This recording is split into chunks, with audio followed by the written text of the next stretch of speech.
So here we are live once again. Good evening, folks. Welcome to Friday Night Tech Talk. I'm Mobile Geezer. This is your first time here, and very glad to have you. Mobile Geezer, this is your first time here. Okay. So I hope everyone has had a good week. Even though it's dead of winter here, we went up to 55 degrees, I think today. It was very strange because I was working, so I wasn't out enjoying it on my bicycle. But we're supposed to get rain, and I gather some snow flurries on Sunday night. So hope if it's cold where you are, that you're staying someplace warm. And looks like our warm ends tonight or tomorrow. So as usual, I want to start off. The show notes are in the description, so you can click on that and follow along. And I just wanted to show you, like I always do, you find those show notes on my webpage. I want to share the screen and let you see that. Okay, so that's on mobilegeezer.wordpress.com. If you click on the very first story, that's tonight's show notes. So let's stop that screen. Let's put this back the way it was. Okay. And check the comments. Eleanor was here first. She was here almost an hour ago. So I don't know if anybody else is here. Looks like there are two people watching. So I haven't seen Renz yet, but if I know him, he's probably on his way to work. So I'm going to start with the stories, and I specifically put this one first. Will sent me this story, and I believe T-Mobile is going to upset a few people. So share the screen. So the story is about T-Mobile and some European carriers blocking Apple's private relay feature. This is from 9 to 5 Mac. Now, initially, Will had sent me a video about it from Sneed Mobile Tech, which I've linked right down here, so you can click on that and he'll tell you all about it. But he also got it from 9 to 5 Mac, I believe. So I'm going to click on that. And I didn't even realize what the iCloud private relay was, but the story does explain it for us. And all of us who have iOS 15, I gather, already have it. So the 9 to 5 Mac, T-Mobile begins blocking iPhone users from enabling the iCloud private relay in the US. And that's by Chance Miller. So let's put it in reader view so we can get rid of some of the ads. Okay. And this was a few days ago. Earlier today, a report indicated that some European carriers were blocking the private relay feature introduced by Apple with iOS 15. This feature is designed to give users an additional layer of privacy by ensuring that no one can view the websites that they visit. Now, in addition to some carriers in Europe, it appears that T-Mobile Sprint in the United States is also blocking iCloud private relay access when connected to cellular data. Now, here's an update. In a statement to 9 to 5 Mac, a T-Mobile spokesperson said, and this I thought mitigated it, but we'll see, not so much. Customers who chose plans and features with content filtering, e.g. parental controls, do not have access to the iCloud private relay to allow these services to work as designed. All other customers have no restrictions. So I said, okay, so it's only affecting a small group, I guess, those using parental controls. Not so. However, many of the users we've heard from and tested ourselves do not have any such content filtering enabled. We followed up with T-Mobile for additional clarification, but have not yet heard back. So I gather even if you don't have any kind of parental controls on, you're still getting blocked from the iCloud private relay, which probably is not a really good idea. Apple said that private relay is a feature designed to give users another layer of privacy when browsing the web. The first relay is sent through a server maintained by Apple, and the second is a third-party operator. The feature was announced at WWDC last June and initially slated for inclusion in iOS 15. Apple ultimately shipped the feature as public beta, and that's what it's still showing as, meaning that it is disabled by default in the newest iOS 15 and Mac OS Monterey releases. You can manually enable it by going to settings on your iPhone, tapping your name at the top, choosing iCloud, and choosing private relay. Pretty easy. T-Mobile was among the carriers in Europe that signed an open letter expressing concern about the impact of private relay.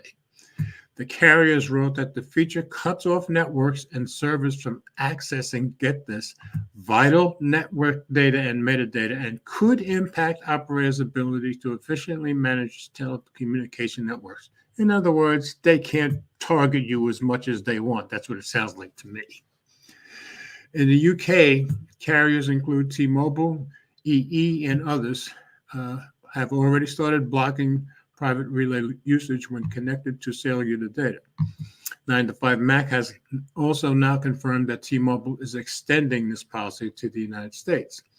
This means that T-Mobile and Sprint users in the United States can no longer use the privacy-preserving iCloud private relay feature when connected to cellular data. I think that really sucks. An error message in the settings app explains, your cellular plan doesn't support iCloud private relay. What a bunch of nonsense.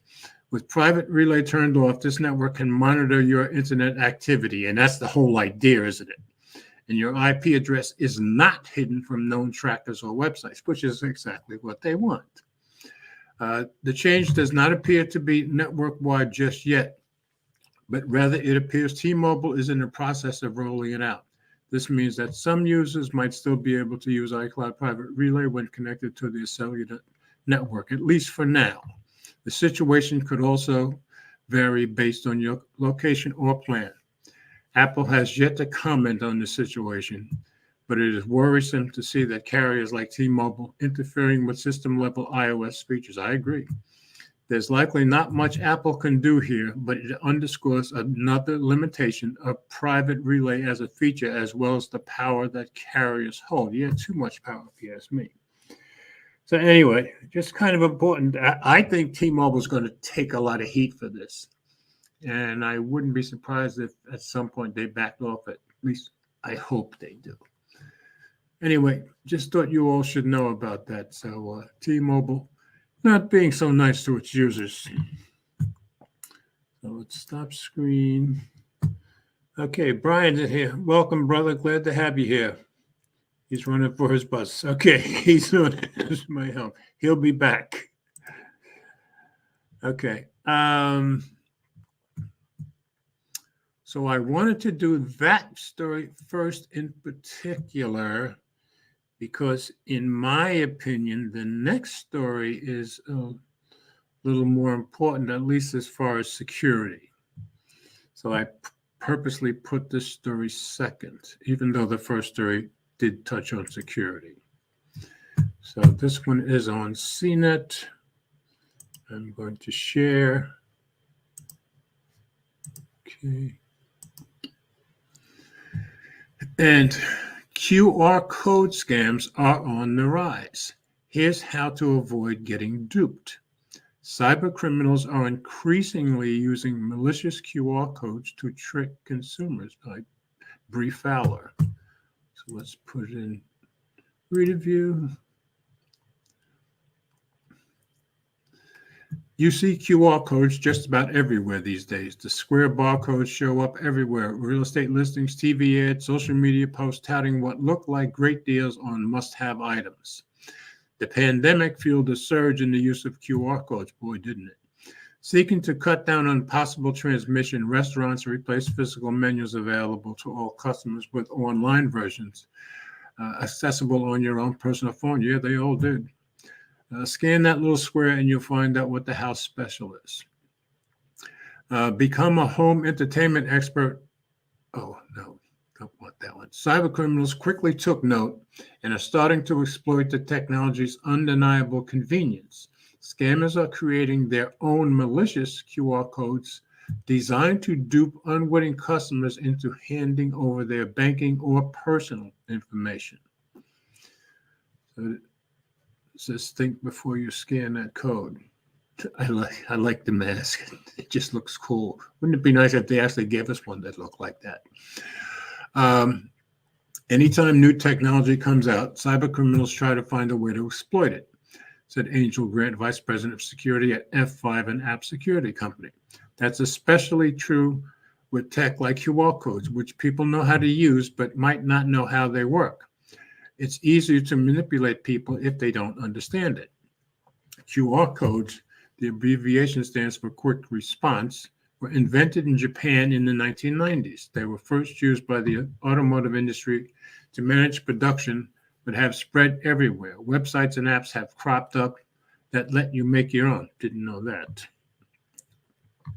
Now they're being exploited by cyber criminals in a spin on an email phishing scam. Scanning the bogus QR codes won't do anything to your phone, such as download malware in the background, but it will take you to scammy websites designed to get bank account, credit card, and other personal information. So I'd say, okay, you click on the QR code, you get there. If they're asking you for personal information, get out. That's what I would do. But you'll see later on in the article that people were actually trying to pay through it. Like any other phishing scheme, it's impossible to know exactly how often QR codes are used for malicious purposes. Experts say they still represent a small percentage of overall phishing, but numerous scams involving QR code have been reported to the Better Business Bureau, especially in the past year. Many people know that they need to be on the lookout for fishy links and questionable attachments and emails that purport to be from the bank. But thinking twice about scanning a QR code with your smartphone camera isn't second nature to most people. And here's a screen from a phony one that drivers were brought to. So I guess once you go click in there, I guess they'll start asking you for your personal information.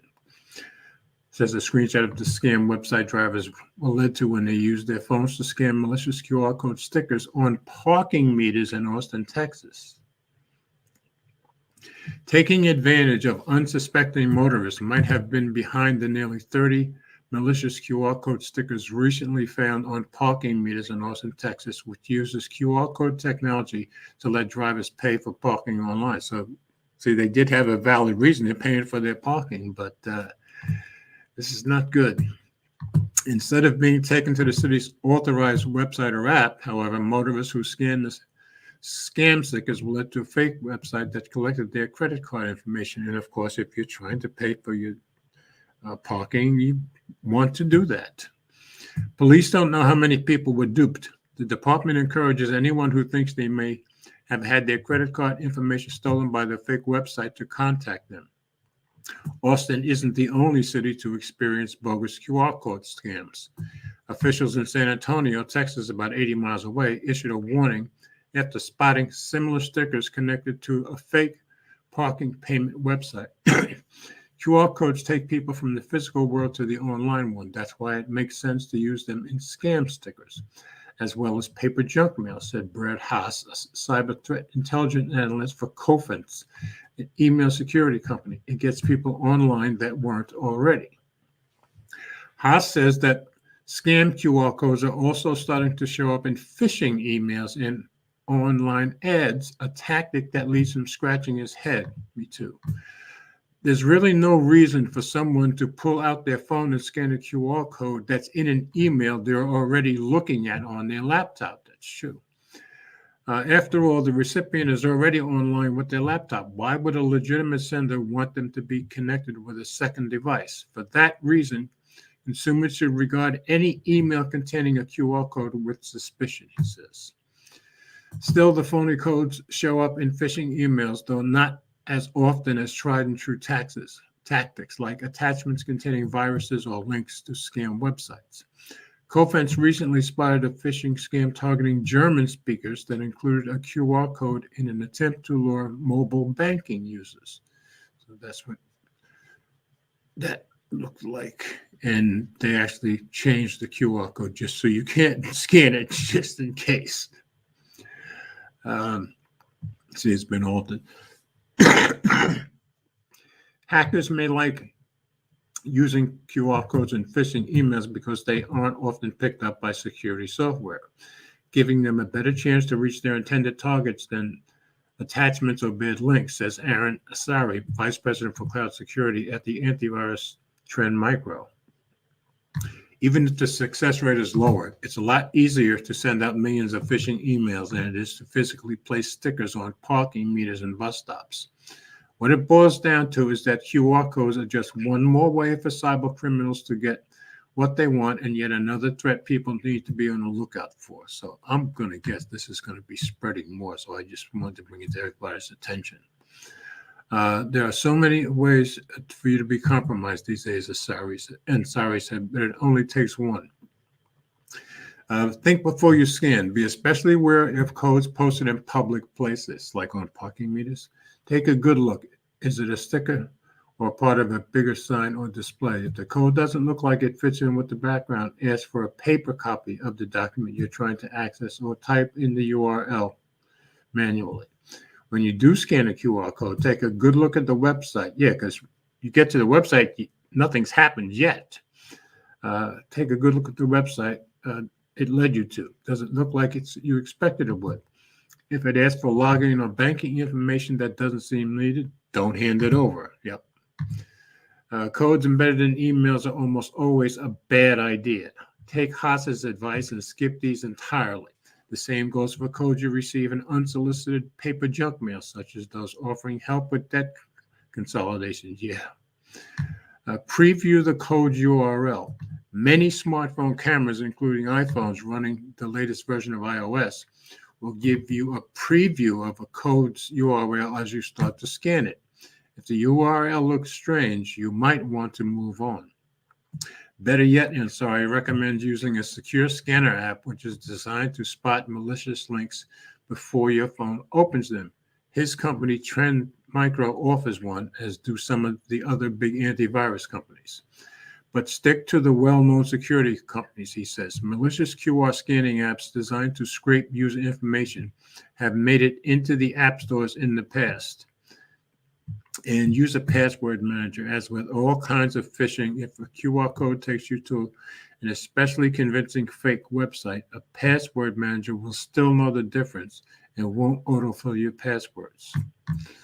So, good advice there, and I just want everybody to be aware of it. And yeah, maybe most of us won't fall for this stuff, but since it's out there and it's new to me, I thought it might be new to some of you. So I just thought I'd make you guys aware of it. So I'm going to go down to, this is interesting. Back in August, I brought you the story that they had decided against Google in their fight against Sonos. Sonos was suing Google over their patents. And back in August, the preliminary decisions, but Sonos won and Google lost. Well, now that has become final. And Sonos has won and Google lost.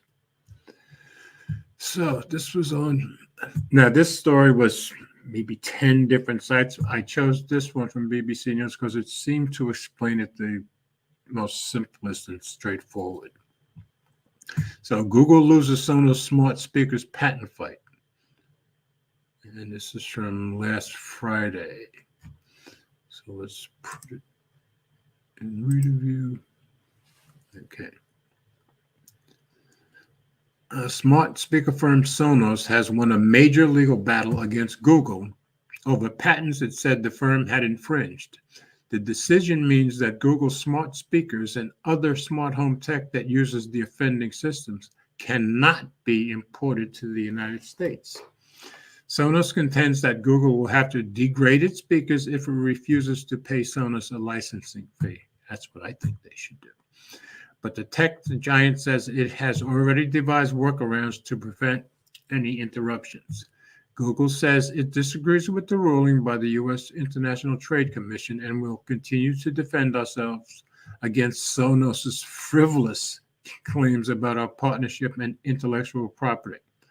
The commission found that Google had infringed all 5 patents Sonos complained about, upholding an initial decision made back in August 2021, and we brought you that story then.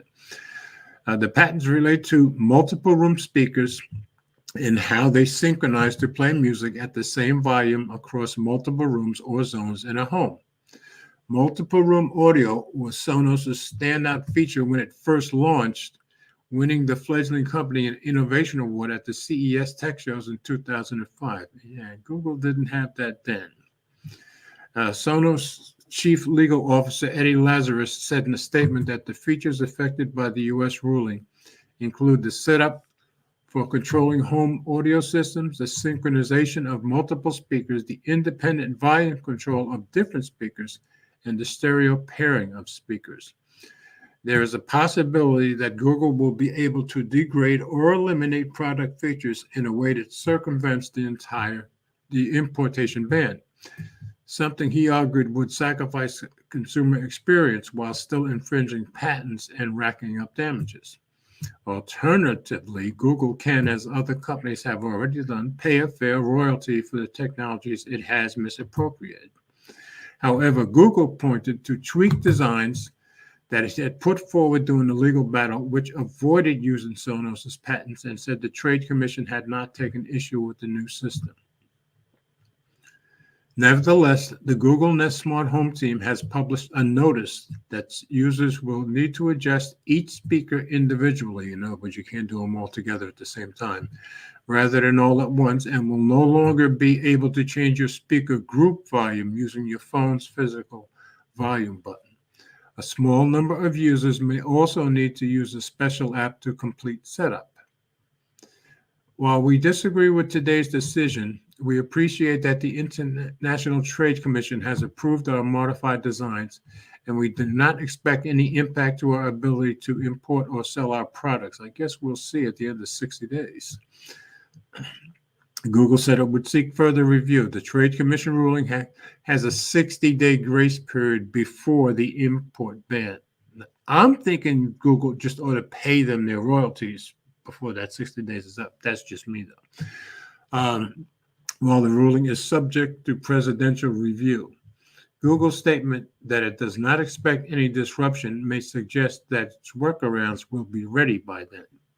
I still have a feeling the workarounds are going to bother customers.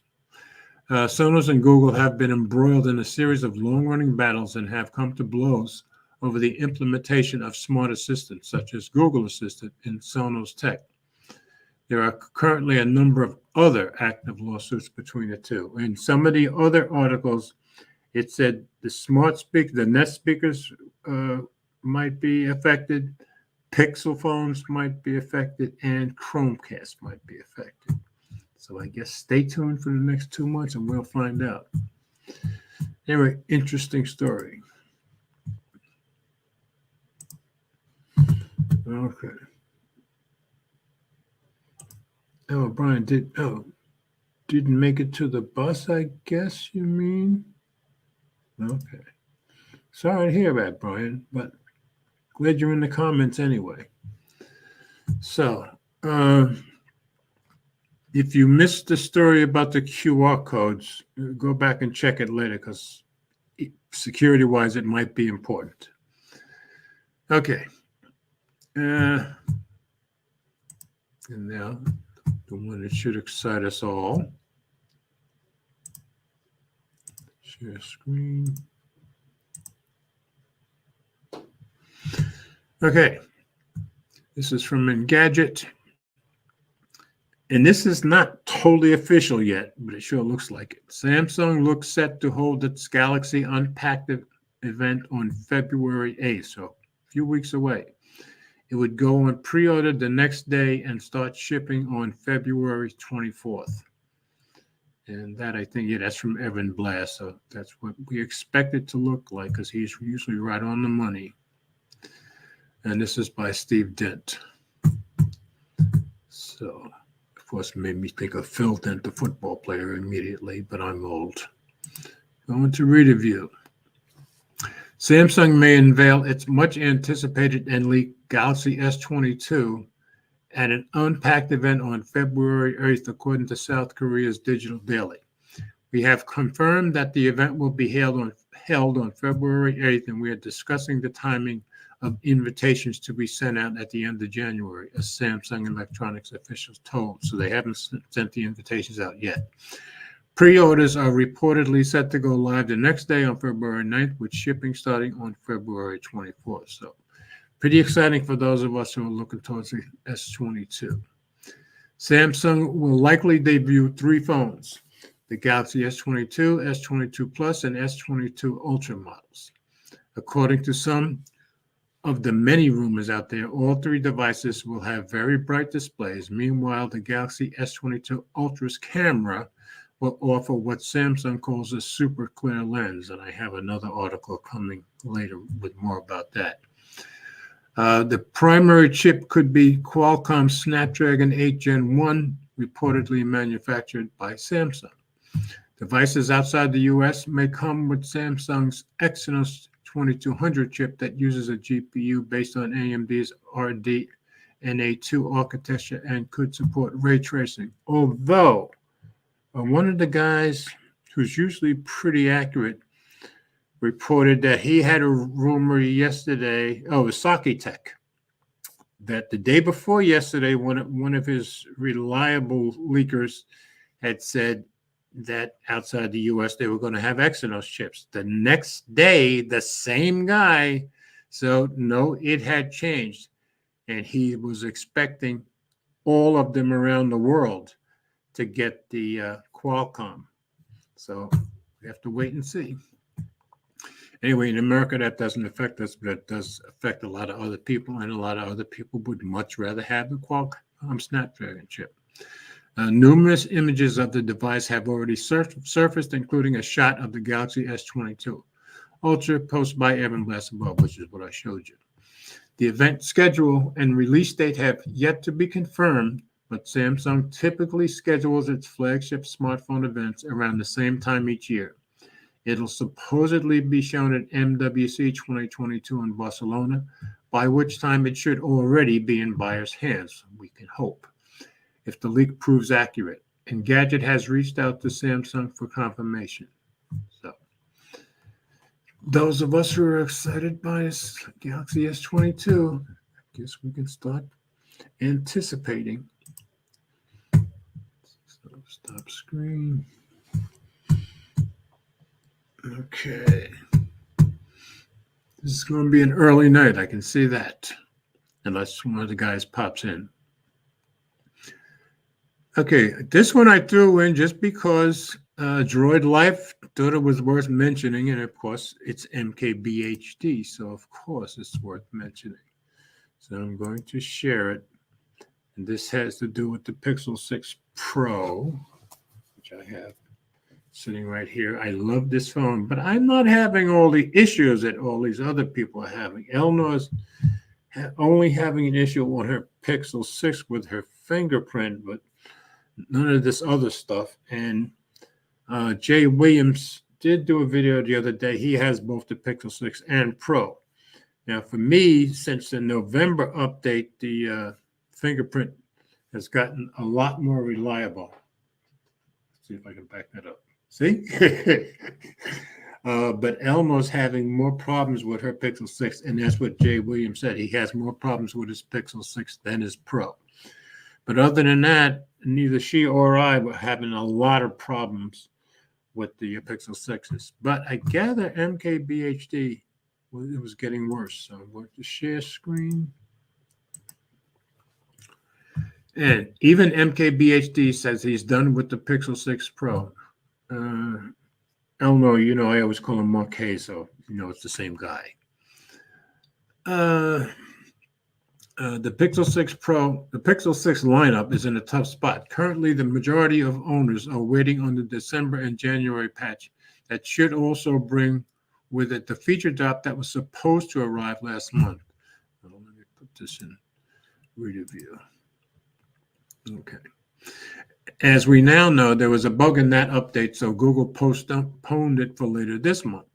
Meanwhile, contiguous buggy behavior on the devices is leading to many to take to social media. Yeah, again, there's a lot of complaints, raising concerns about various issues associated with both the Pixel 6 and Pixel 6 Pro. Due to this and what could be a major blow to Google's flagship models, YouTuber MKBHD has announced that he will no longer recommend the Pixel 6 Pro to his viewers. Oh, and by the way, Jay Williams was the same as Eleanor and I. He hadn't had any big deal bugs either. This is very noteworthy, as MKBHD has always been a vocal advocate for Google's smartphone business. That's true. However, in the tweet which was sent Tuesday evening, he states that his Pixel 6 Pro has gotten so buggy that he can no longer recommend it at its retail price of $900. MKBHD also points to December's missing update as a reason that the Pixel 6 Pro has been a bad experience. Yeah, we're all waiting for that end of this month, I gather. Why is this bad for Google? Well, the tweet has gained nearly 40,000 likes. Typically, you don't want this much bad press associated with your device. If anyone was on the fence as to whether or not to buy this phone, this single tweet from a prominent individual in the tech space could easily sway their decision. We assume most Pixel 6 Pro owners don't have a fallback Galaxy S21, I do, device to use like MKBHD. So while owners are patiently waiting, we can at least take comfort in knowing that an update is indeed coming, and it should address quite a few of the issues people are having. Hang in there, Pixel fans. Yeah, that's it. I've been telling Eleanor about her fingerprint. I'm thinking when we get the update at the end of the month, hopefully her fingerprint will be at least as good as the one on the Pro. And thank God for her, me, for Jay Will. None of us seem to be having all these heavy-duty issues. So just wanted you guys to see that. Okay.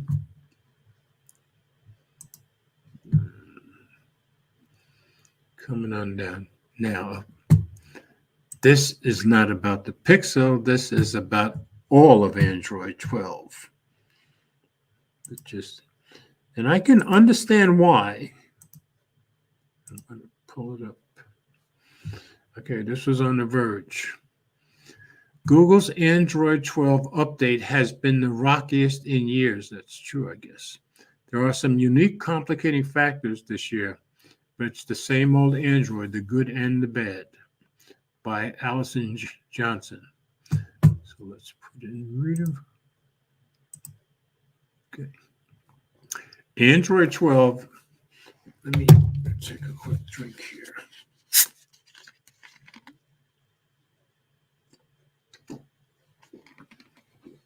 Sorry about that. Android 12 is one of the platform's most ambitious updates in recent history, bringing a major design overhaul to every corner of the operating system. It has also been one of the rockiest Android OS launches in the past few years. Both Samsung and OnePlus paused the rollout of their stable Android 12-based updates amid reports of serious bugs. Now, Samsung, it worked fine on the Galaxy S21s, but not on the Folds. So I just think Android 12 is a very, very complicated operating system, much more so than most. And I can tell you as a programmer, the more complication you add, the more features you add, the harder it is to get it right. Trust me, I have years of knowing that. Google itself has addressed a laundry list of bug reports from Pixel 6 owners, just as it's trying to convince them that it's finally figured out how to build a truly premium phone. And most people will tell you the Pixel 6 is by far the best phone they've ever made. but they got to get these bugs fixed. What the heck is going on? The short answer is that there are some unique complicating factors at play this year, but also that Android is inherently a little bit messy. Well, yeah, that comes with the territory when you're designing, I like this, a delightful public park compared to Apple's walled garden. Boy, that's the truth. Despite a refreshed look and some appealing new high-end handsets, Android is still Android, the good and the bad. Android 12's release started predictably enough with a formal announcement at Google I/O in May of 2021. At that time, after that, the timeline looks a little different from previous years. Yeah, it does. A full stable release came a month later than usual. That was true. And on October 4th, 2021, the Pixel 6 and 6 Pro launched later that month with Android 12 preloaded. A handful of bugs were to be expected, but Google's December Pixel update included dozens of fixes despite Google's having that extra month. Now, for me, the only real issue I was having was, let me let myself be seen here, was the fingerprint sensor initially. But as soon as I got the November update, my fingerprint sensor, as I showed you, it got a whole lot better. It's not perfect, but it's 80% of the time, which is okay. And the only other strange issue, I had mentioned it to Jay Will, and he never heard of this one. I will take mine off Do Not Disturb. Like right now.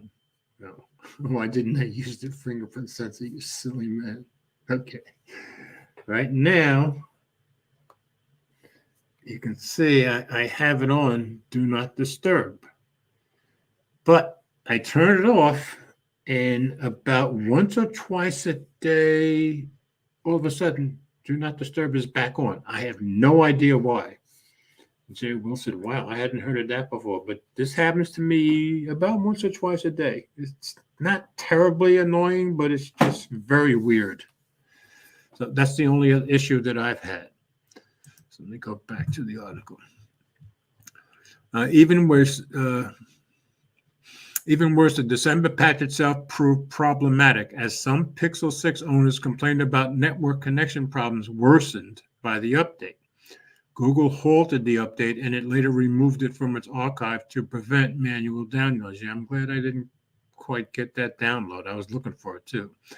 When asked, the company didn't offer an explanation for the problematic update, but pointed to a statement that a fix is coming in late January that will include all of the bug fixes planned for the December patch. So they never explain all the things that are wrong.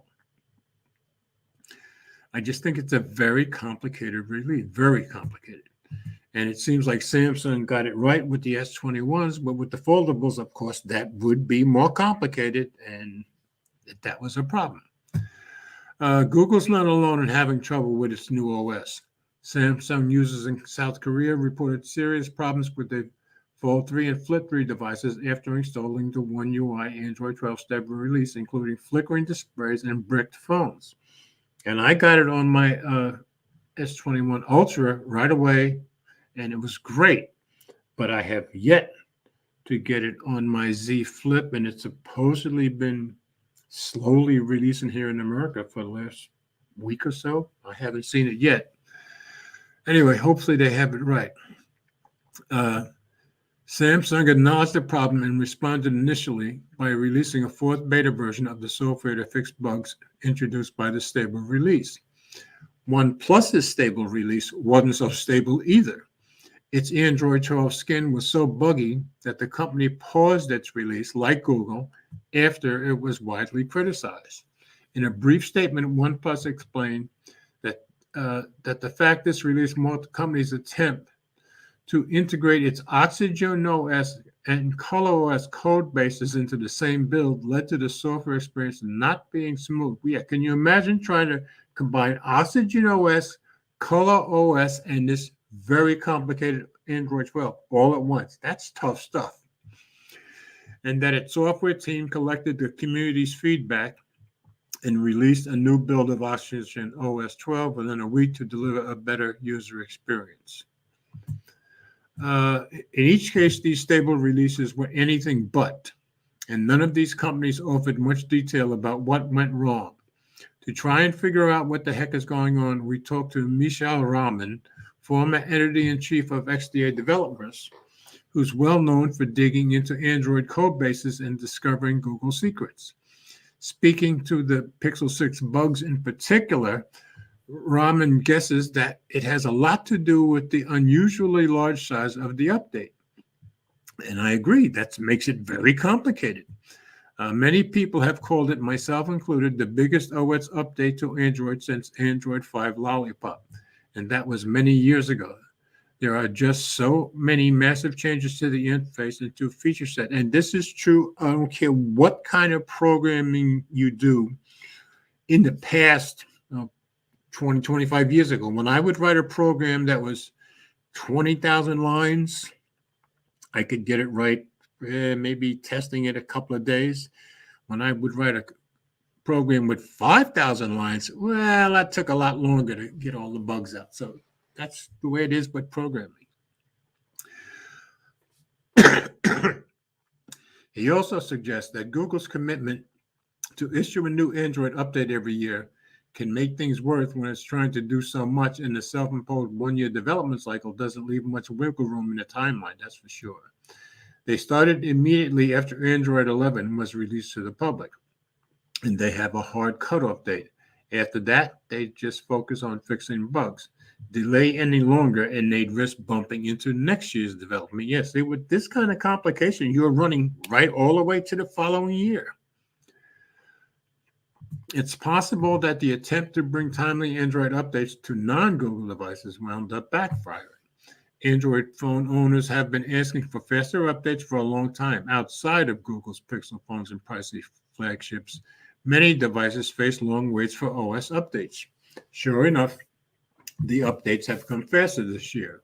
Case in point, Samsung users are accustomed to waiting about 3 months after an Android stable release to get their finished One UI update with the new version of the OS. But this year, One UI 4.0 arrived just 1.5 months after Android 12. Yes, it did.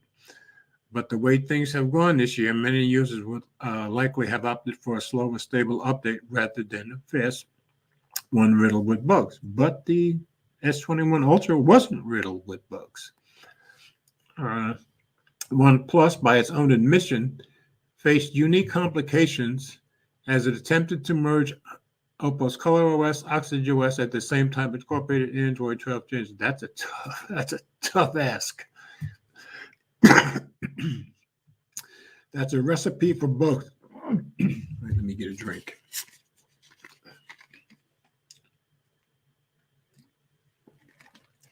That's a recipe for bugs, Rahman explains.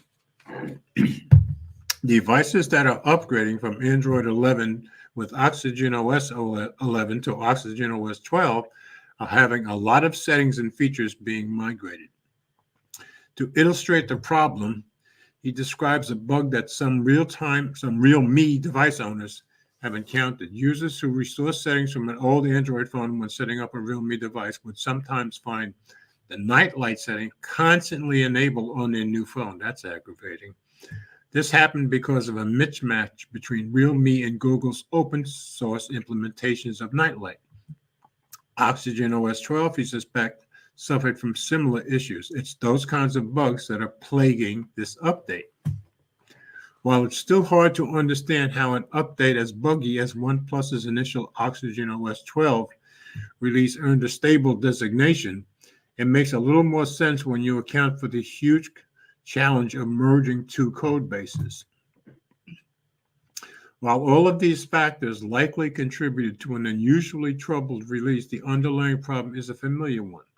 By its nature, Android is a fragmented ecosystem. There's no straight line from Android 12 to the Galaxy S21 or OnePlus 9. Every major update sees handoffs between the manufacturer, carriers, and Google, all of which results in delays. Initiatives like Project Treble seem to have helped speed up some parts of the process, but unless Google takes some drastic actions, nobody can completely fix the problem. That's true. While OEMs and Google push to get updates out faster, they've also made a push to produce more attention-grabbing premium devices. OnePlus appears to be separating its flagships but cheaper ethos into different realms. Flagships like 9 Pro and separate cheaper phones a la the Nord series. Samsung is making a serious attempt to bring foldables into the mainstream. Google has positioned the Pixel 6 and 6 Pro as true flagships, with custom processors and a design language that's more polished and less quirky than previous generations. This buggy OS rollout risks taking some of the shine off of the polished image those device makers are hoping to cultivate. In fact, the damage may be already done. Let's hope not.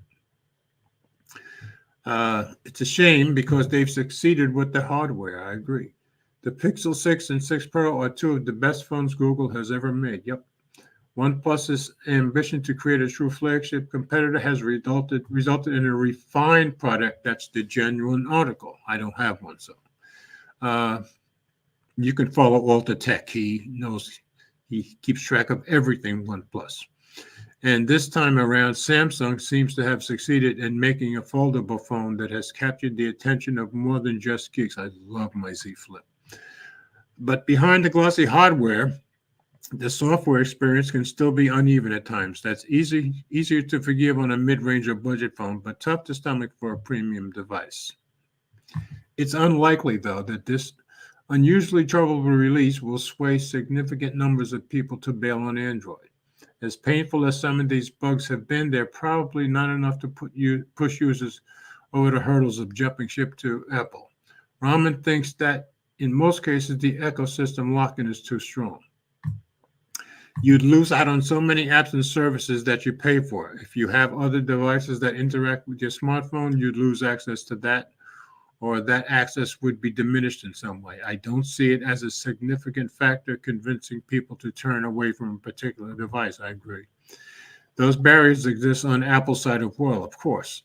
Recently surfaced emails from Apple executives imply that iMessage remains exclusive to iPhones as a mechanism to keep Apple users with Apple. Well, I think we all knew that. Apple has also had its share of software stumbles, to be sure, but it's generally a more predictable experience. Of course it is. If you're willing to live within the boundaries of that walled garden. And there's the flip side of Android's fragmented existence. There's no single entity dictating the hardware and software. In Apple's ecosystem, you might get what it deems to be the right features at the right time, and that's that. Foldables, maybe in a few years. A rainbow of custom system colors, forget it. Yeah, I'd say so. Life is a little more interesting, if at times unpredictable and uneven, outside of the garden walls. So, very good article, I thought. So, let's see. Wow, Nigel is in here. Been a long time. And Gary's here. Good to have you, brother. Yeah, see, he said I had no issues with my Pixel. We just got the update. It's running well so far. Okay, good. I'm hoping I'll see the update soon. Yeah, and Jay Will and me and Eleanor, none of us are having anything more than fingerprint, very minor issues. None of the big time stuff. Nigel, good to see you, brother. It's been a long time. He said, not cheap 3K, and I have to import from China, too. You must be talking about a Huawei. How did I know? Here we go. Huawei Mate X2 soon. Okay. Why are we not surprised? Okay. Elmo said, hello. Hey, Nigel, glad to see you, brother. You're looking all neat in your picture. Okay. And Gary says, Apple is a businessman. Well, that's true. Anyway, so I just thought that was a very interesting article. And yes, Android 12 is buggy because it's very difficult to deal with.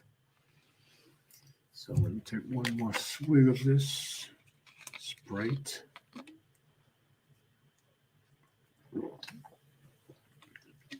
I love when I have a green drink, you can see right through the bottle. See, I like that.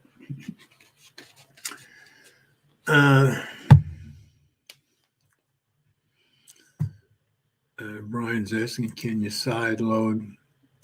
Brian, I'm pretty sure Nigel's done it on the last couple of Huawei devices and made it work just fine. You can verify that, Nigel. All right, down to my last story, and nobody's popped in, so we are going to have a short night, which is okay. Okay, this I just thought was an interesting story if it turns out to be true. Remember in the S22 story, I mentioned super clear lens. So I'm going to share screen. And this one is on Phone Arena. Galaxy S22 Ultra to fix everlasting and Android iPhone camera issue thanks to super clear lens by Martin Flipoff. So let's go into it. This is interesting, and I would love it if this is true. The big fix, it calls it. As far as our regular readers are concerned, this won't be a new topic of discussion. And you might even find the story a bit repetitive. However, as a writer, I do believe that keeping track of certain imperfections in their development can help manufacturers to make better phones and you to make a more educated purchase decision. The smartphone camera has quickly turned into the centerpiece of every phone. That's why I'm not surprised that the first question regular people ask me before deciding which new phone to buy is, how's the camera? So whether you're a tech enthusiast or the average Joe, chances are the camera matters to you. Lens flares, reflections have been plaguing iPhone, Galaxy, and Pixel forever, including iPhone 13, Galaxy S21, and Pixel 6. Okay. There's lens flare issues with its Google Pixel 6 Pro. And if the camera really is important to you, you should probably know about the huge role that light plays in photo and video quality. More specifically, I refer to how smartphones gather, filter, and process light. Oh, Brian, thank you so much. As always, I appreciate it very much. This exercise is relatively easy in daylight. Yeah, but I get lens flare in daylight too, both for phones and dedicated cameras. Of course, there's an exception, and that's because of the sun.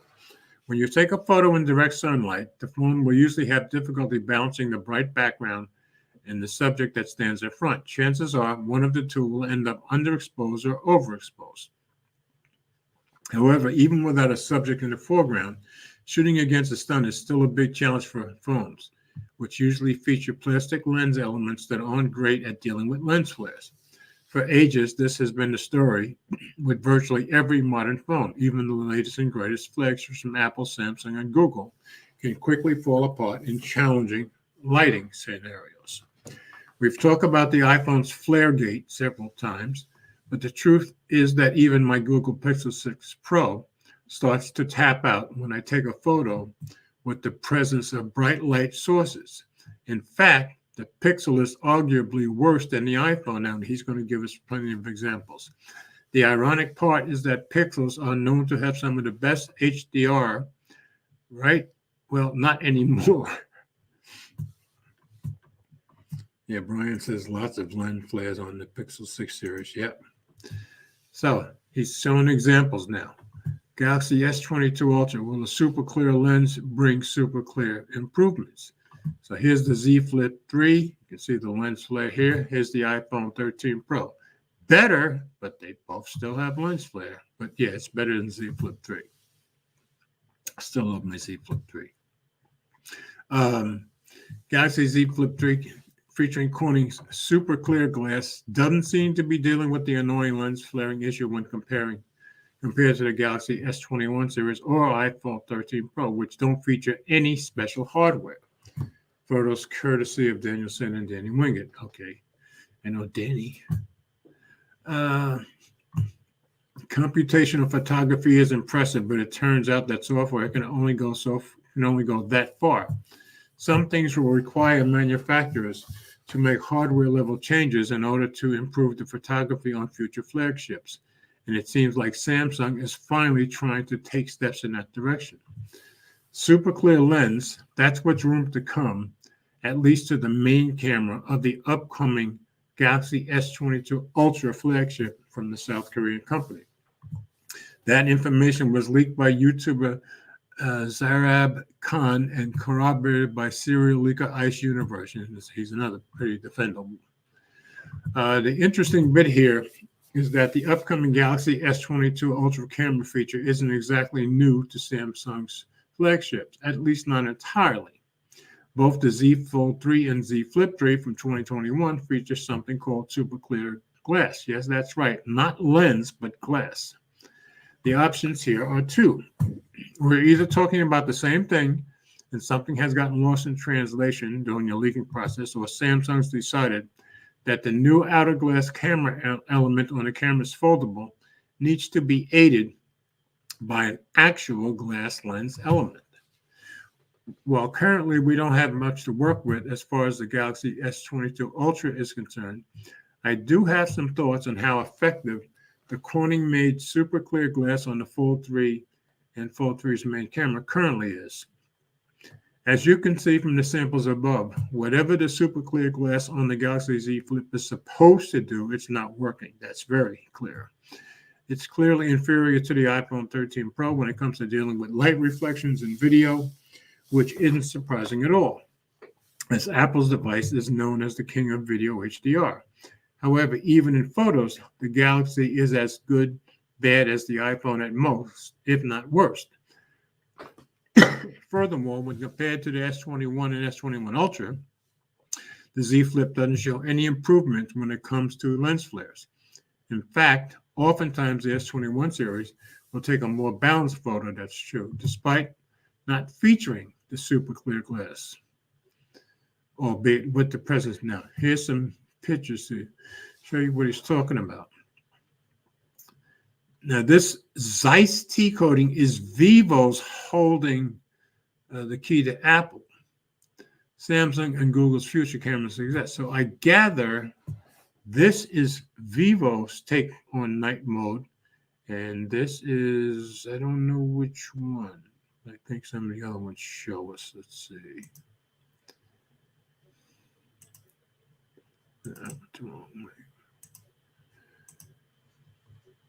I know I was able to hop over to the next pictures before, and I can't remember how I did it. Yeah, there are some more pictures here. Oh, maybe I have to get out of reader view. Let's see. Now let's go down to those pictures. Come on. Okay. Okay, and these were the first ones. Here's the other pictures that were part of that.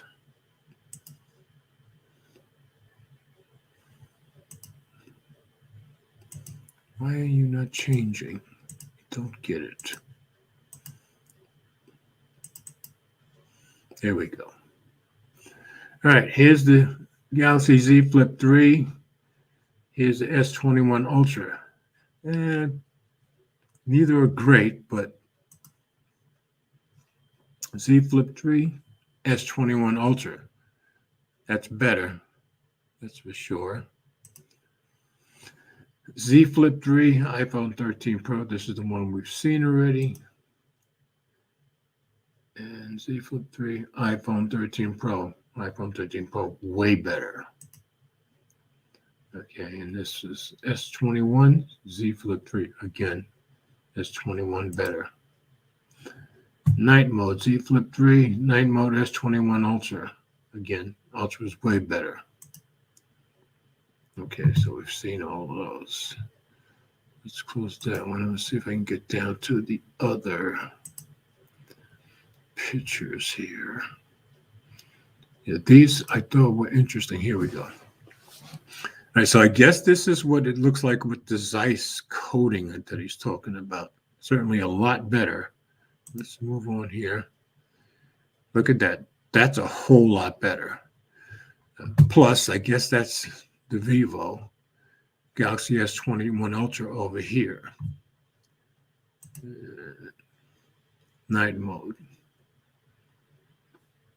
And it's still better. Not great, but still better. Still a lot better than this. And yeah, this is way better over here. So I'm guessing if that's what the S22 is going to be using, that Zeiss T coating, maybe it'll just be a whole lot better.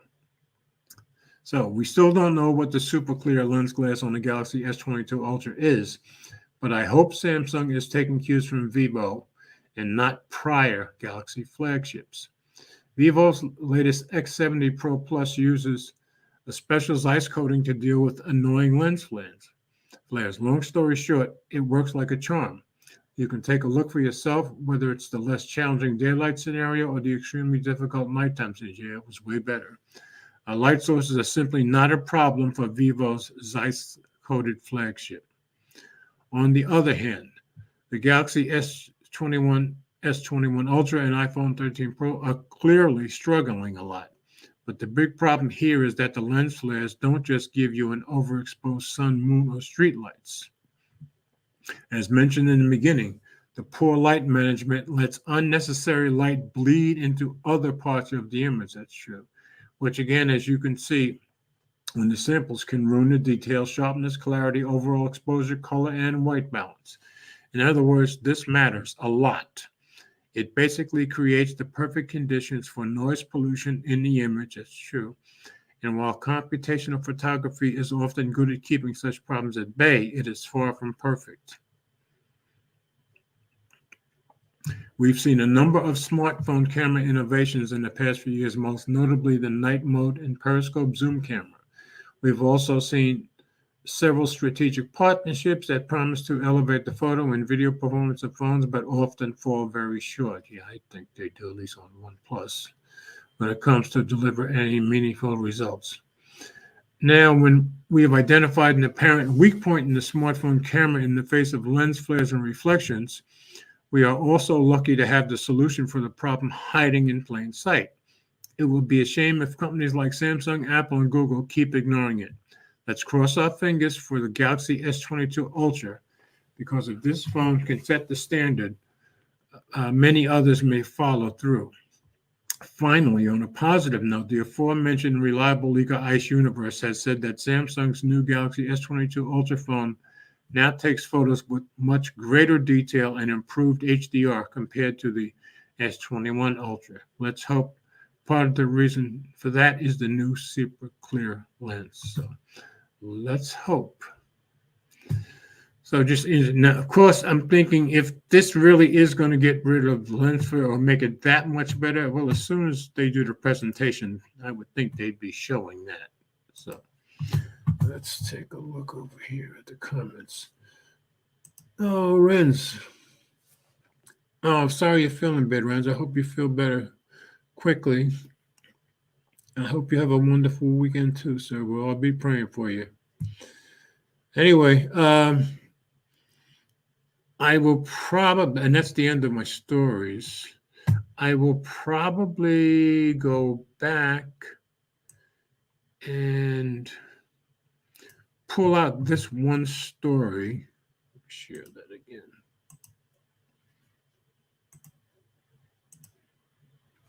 About the QR code scams.